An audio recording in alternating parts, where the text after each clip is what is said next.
Welcome back guys, welcome to my channel Treasure Tunnel. Please like and subscribe to my channel for various update. तो दोस्तों आपने देखा ही होगा काफ़ी dip आ गई है, काफ़ी क्रिप्टो करेंसी में डिप आ गई है। दोस्तों यही टाइम का इंतज़ार था, क्योंकि इस टाइम में घबराना नहीं है आपको। जब डिप होता है तो आपको ख़रीदना चाहिए, और जब प्राइस बहुत ऊपर हो जाते हैं तो आपको बेचना चाहिए। ये सिंपल सा फंडा दोस्तों अगर आप याद रखोगे हमेशा तो आपको बेनिफिट ही होगा।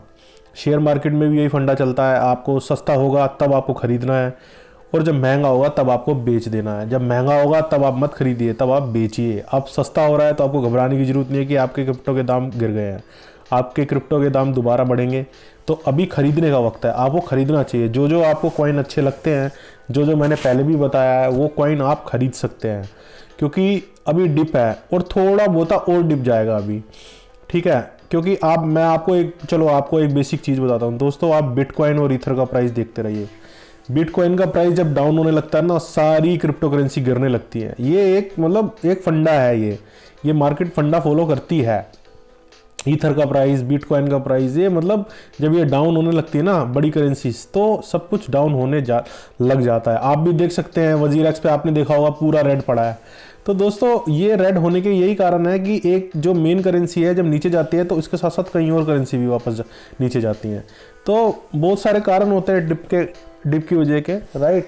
लोग जो होते हैं अपना पैसा भी निकालते हैं। कहीं आप ये तो नहीं सोच रहे कि इंडिया में कोई कानून आने वाला है। दोस्तों कानून इसको रेगुलेट ही करेगा, जहाँ तक मेरा ख्याल है। बंद तो इंडियन गवर्नमेंट नहीं करने वाली, क्योंकि आरबीआई ने पहले भी कहा था कि इसको बंद करने की जगह रेगुलेट कीजिए।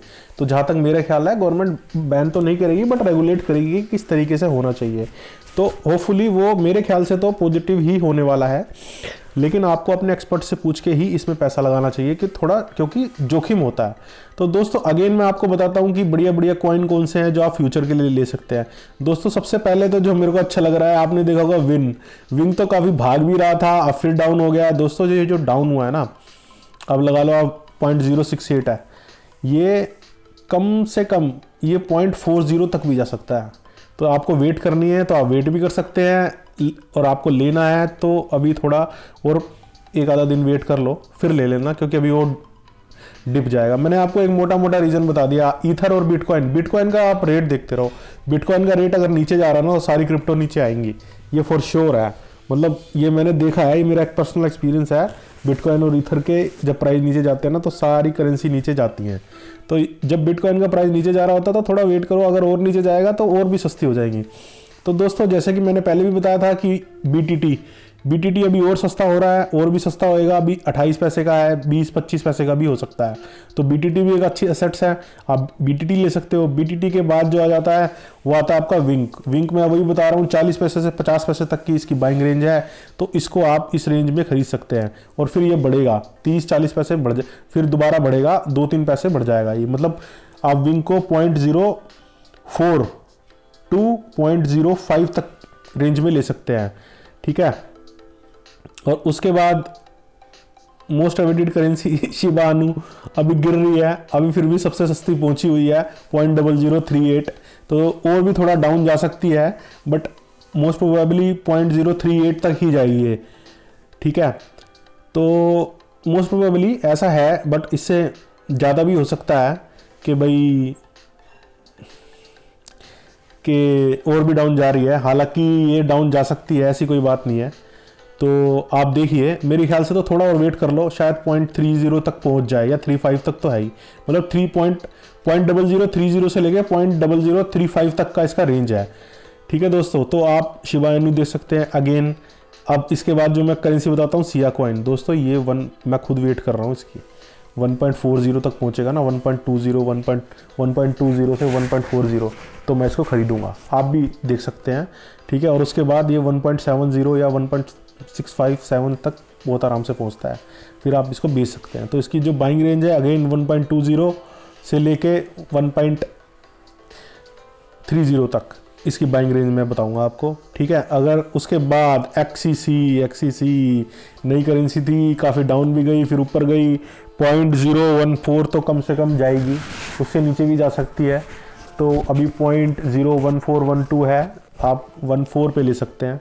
तो ये इसकी बाइंग रेंज है। तो दोस्तों अगेन मैं वही बोलूँगा कि बिटकॉइन और ईथर के प्राइस आप देखो, अगर आपको डाउन जा रहे हैं तो यानी कि क्रिप्टो करेंसी डाउन जाएगी और आप उसको ले सकते हो। तो मोटा मोटी ये बात थी। और बाकी मैंने आपको बताई ये है कि भाई जो करेंसी होते हैं उसके बढ़ने के क्या रीज़न होते हैं। सबसे पहला रीज़न वही होता है डिमांड एंड सप्लाई, क्योंकि डिमांड बढ़ेगी तो उसके प्राइस भी बढ़ेंगे, और अगर डिमांड कम होगी तो उसके प्राइस भी कम होंगे। तो डिमांड बढ़ने के क्या रीज़न होते हैं दोस्तों? डिमांड बढ़ने के बहुत सारे रीज़न होते हैं। सबसे पहले जो बात होती है वो होती है सर्कुलेटिंग सप्लाई। कॉइन बेस पे जाके देखो किसकी कितनी कम है, कंपेयर करो। नंबर 2 क्रिप्टो बर्न, अगर क्रिप्टो बर्न कर दी, जला दी, तो सप्लाई शॉर्ट कर दी, उसके रेट दोबारा बढ़ जाएंगे। Number 3 exchanges, listing on new exchanges, नए एक्सचेंज पे लिस्ट होगी, नए लोगों के हाथ में जाएगी, नई डिमांड पैदा होगी, फिर करेंसी के प्राइस जाएंगे। Number 4 utility attach to it, किस कॉइन की क्या यूटिलिटी है, वो किस प्रोजेक्ट से रिलेट करते हैं, वो प्रोजेक्ट कितना अच्छा है। अगर उस प्रोजेक्ट की यूटिलिटी ज़्यादा बढ़ेगी तो आपको कॉइन मांगेंगे उस प्रोजेक्ट के लिए, तो उस कॉइन को मांगेंगे तो उसकी डिमांड बढ़ेगी। ठीक है, ये रीज़न होता है। उसके बाद ट्वीट आ जाते हैं और ऑल दिस थिंग कोई अडोप्ट कर लेता है, सेलिब्रिटी, कोई सेलिब्रिटी अटैच हो जाता है तो लोगों को लगता है प्रोजेक्ट के साथ अटैच कर रहा है, तो वहाँ पे भी डिमांड बढ़ती है। तो ये अगेन यही रीज़न थे दोस्तों। If you like the video please hit the like button and subscribe my channel. मैं आपको और भी बहुत अच्छी वीडियो ला के दूँगा जिससे कि आपको काफ़ी बेनिफिशियल होगी। आज के लिए इतना ही, बाय टाटा बाय बाय।